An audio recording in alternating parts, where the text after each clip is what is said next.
பிள்ளைகளை பற்றி பயந்துட்டு இருக்க பெற்றோரா ஒருவேளை நீங்க இருக்கலாம்.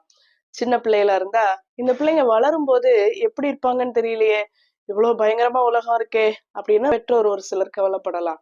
வளர்ந்த வாலிப பிள்ளைகளை வைத்திருக்கிற பெற்றோர், ஐயோ சின்ன பிள்ளையில நல்லா இருந்தானே, நல்லா இருந்தாளே, இப்ப இப்படி ஆயிட்டாளே, நான் என்ன செய்வேன், ஐயோ கடவுள் பக்கம் வரணுமே, ஆண்டவரை பிடிச்சுக்கணுமே, ஆண்டவரை விட்டு ரொம்ப தூரம் போன மாதிரி இருக்காளே, அப்படிலாம் நீங்க கவலைப்படலாம்.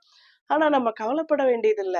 ஏன்னா வசனம் என்ன சொல்லுது, நீதிமொழிகள் 22:6, பிள்ளையானவன் நடக்க வேண்டிய வழியில் அவனை நடத்து, அவன் முதிர் வயதிலும் அதை விடாதிருப்பான். சின்ன பிள்ளையில வச்சிருக்கிற பெற்றோரா, அவங்கள பத்தி நீங்க கவலைப்பட வேணாம்.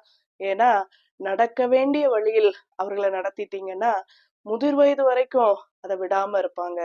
நம்ம படிச்சிருக்கோம், 5ல் விளையாதது 50ல் விளையாது. இளம் வயதுல சொல்லி தராத எந்த பழக்கங்களையும் பெருசானோடனே நம்ம ஈஸியா கத்து கொடுக்க முடியாது. இளம் வயதுல உள்ள பிள்ளைகளை, சிறு பிள்ளைகளை ஆண்டவருக்கு நேரா நடத்துங்க. அவங்க இயல்பாவே ஜெபிக்க, வேதம் வாசிக்க, பாடல்களை பாட அவர்களை பழக்கப்படுத்துங்க. நம்ம அதை செய்யும் போது பிள்ளைகளும் அதை பழகிக்கிடுவாங்க. வளர்ந்துட்டாங்க, அவங்க ஆண்டவரை விட்டு ரொம்ப தூரம் போன மாதிரி இருக்காங்க, தீய பழக்கங்களுக்கு அடிமையா இருக்காங்கன்னு கவலைப்படுறீங்களா? கவலைப்படாதீங்க. ஏன்னா நாம எல்லாத்துக்கும் ஆண்டவரை தான் நோக்கி பார்க்க வேண்டியிருக்கு. ஆண்டவரே, என்னுடைய பிள்ளை வாலிப பிள்ளை ஆயிடுச்சு, நிறைய உலக வழக்கத்தின்படி போயிட்டு இருக்கு, எப்படி மீட்டு கொண்டு வர்றதுன்னு தெரியல, அது உங்களால மட்டும்தான் முடியும்னு சொல்லி ஆண்டவரை நோக்கி பார்ப்போம். ஏசாயா 54:13 இப்படி சொல்லுது, உன் பிள்ளைகள் எல்லாரும் கர்த்தரால் போதிக்கப்பட்டிருப்பார்கள், உன் பிள்ளைகளுடைய சமாதானம் பெரிதாயிருக்கும். இது ஆண்டவர் தன்னுடைய ஜனங்களுக்கு சொன்ன ஒரு தீர்க்க தரிசன வசனம் தான்.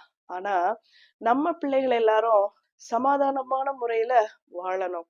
இன்னைக்கு உலகம் வன்முறையையும் போதையையும் ரொம்ப ஒழுங்கீனத்துக்கு நேரா போய் கொண்டிருக்கு.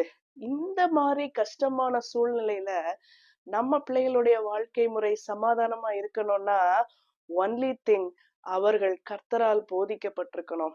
என் பிள்ளைகளுடைய வாழ்க்கை சமாதானமா இருக்கணும் ஆண்டவரே, அவர்கள் உங்களால போதிக்கப்படணும், உங்களுக்கு நேரா திருப்புங்கன்னு சொல்லி ஆண்டவர்கிட்ட மன்றாடுவோம். அவர் நிறைய வாய்ப்புகளை நம்ம பிள்ளைகளுக்கு தருவாரு.